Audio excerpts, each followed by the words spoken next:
Good afternoon from Honeysuckle Farm. So I look a little bit more put together now than the last time you guys saw me. It was really early and I was really tired, and we still have a sick little girl, but she has super bad allergies, and so sometimes all that drainage messes up your stomach. So we're helping her get over that. I'm down in the garden, just going through and getting tomatoes and peppers. It seems to be what I have the most of right now. And so I am gathering all that up. We've got the freeze dryer loaded down with some more eggs, and then I decided to, we've got 2 cows coming back from the processor in a couple weeks, and I need to clear out some freezer space. And so I have a bunch of frozen foods I got from Azure Standard. We do a pickup there, and so I am taking that stuff out of the freezer. Since it's pre-frozen, works out pretty good. Just go ahead and throw it on those trays and throw it in the freeze dryer. And you don't have to pre-freeze things, but it does help. It shortens the length of time that the freeze dryer will run, which means you can run more and get another cycle in there. So that's a good thing to do. My goal right now is just keep that freeze dryer going and get this food put away so that we have it. Chris is working on some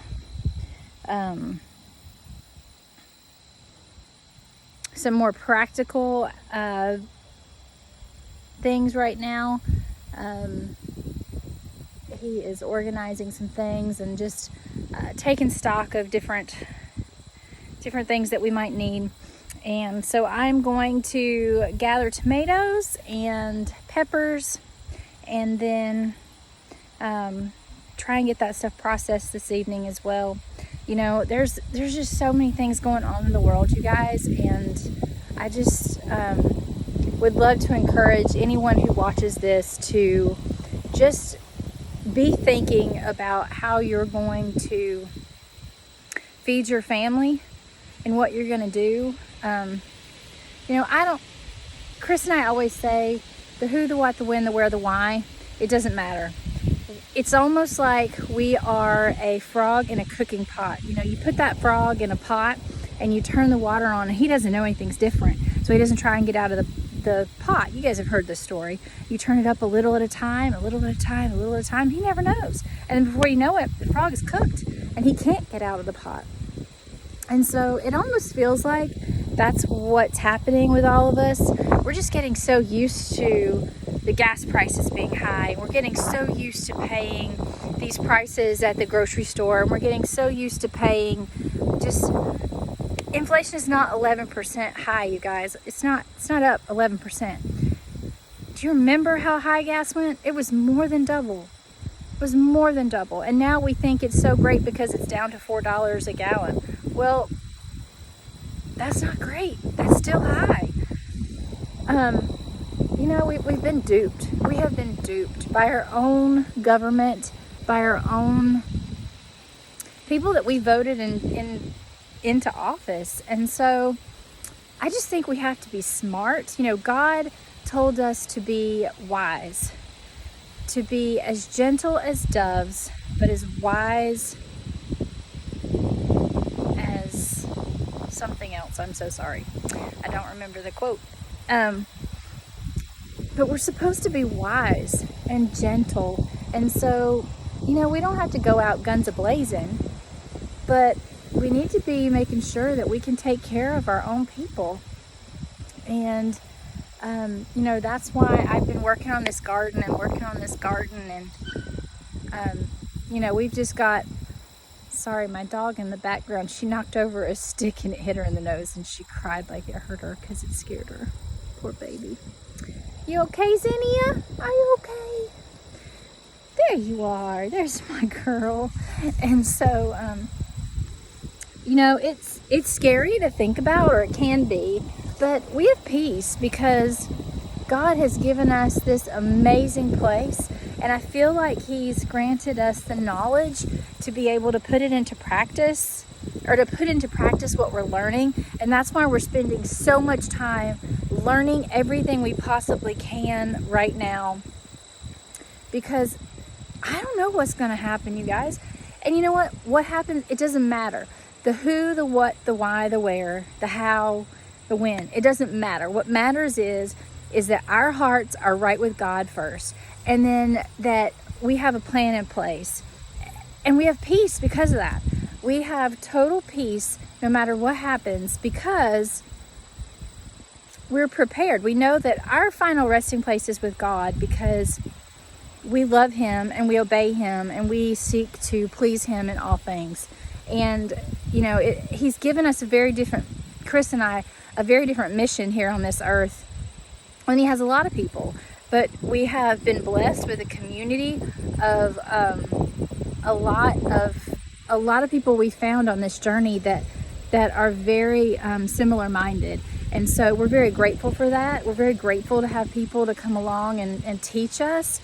And I just feel like this place is so blessed. The soil is so good, and it is fertile. You know, this was virgin land. Nothing was built on it. We cleared everything ourselves. We have worked on this place for 5 years now, and we've owned it for a little bit longer than that, but we've worked on this place for 5 years now, and it's not done. It's by no means. We've got so many plans and so many great ideas.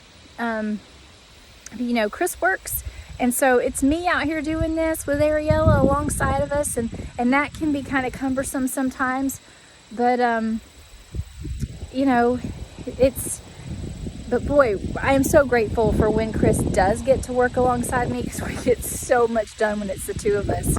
Many hands make light work, my friends.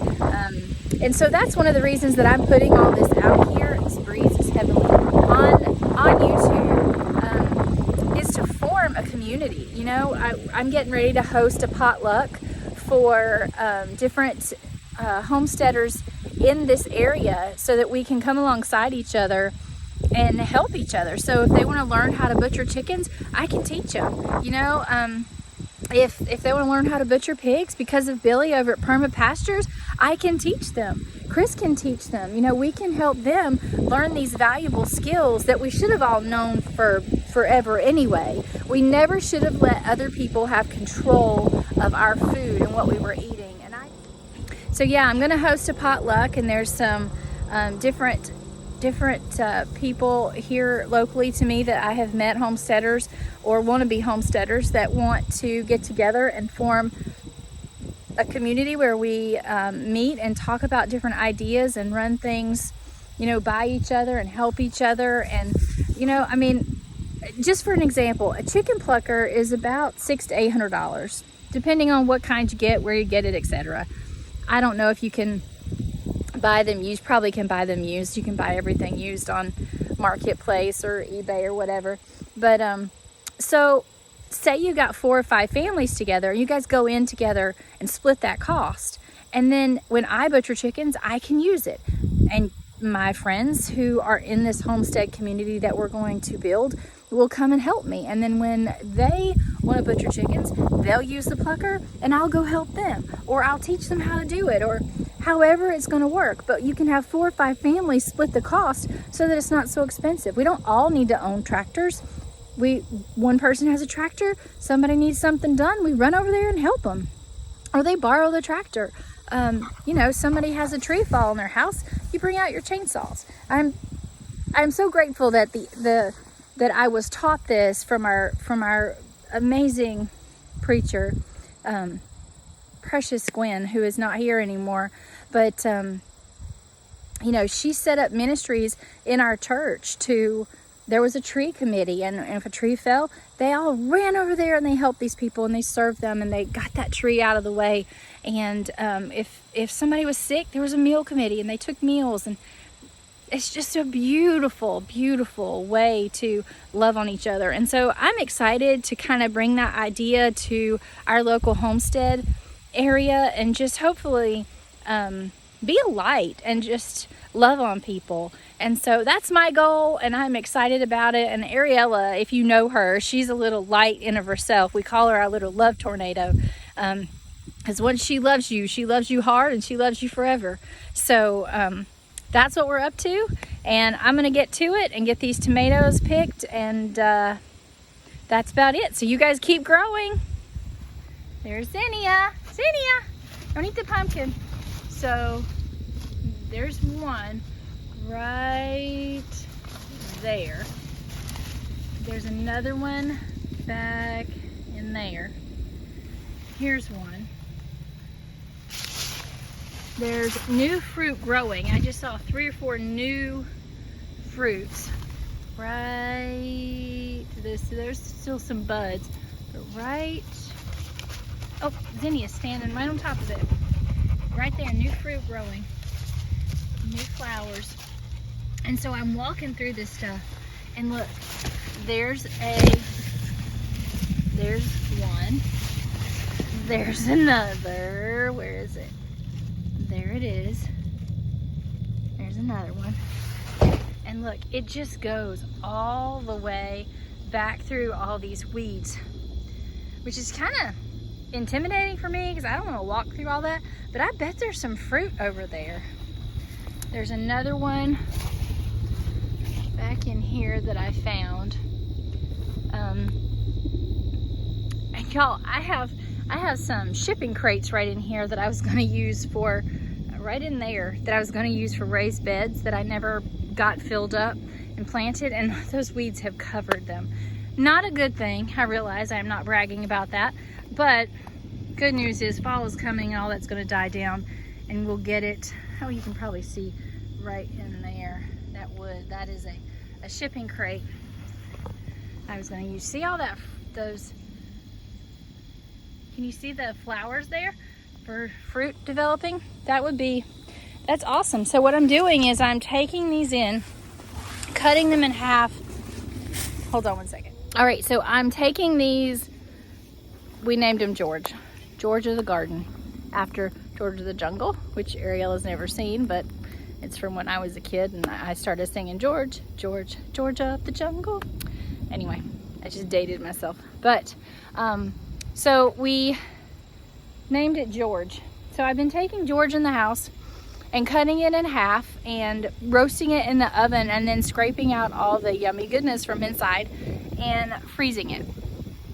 Now that is really simple. Like, I made a stew this week and I just threw 2 cups of that in there, and it acts as a filler, and it's great for you, and it was a really nice texture and a nice flavor to the stew. So that's one way you can use pumpkins and squash, is in your winter, fall soups and stews.